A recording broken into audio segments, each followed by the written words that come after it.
Aviation management is an activity of planning, designing, operating, and maintaining aircrafts and airport. This is an introductory course that provides an overview of how the airports and airlines are managed worldwide.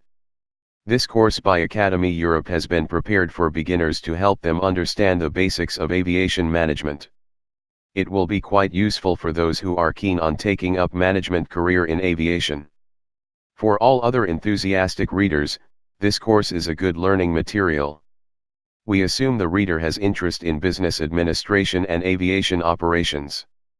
Critical thinking, foresightedness, strategic thinking, and communication skill are a plus.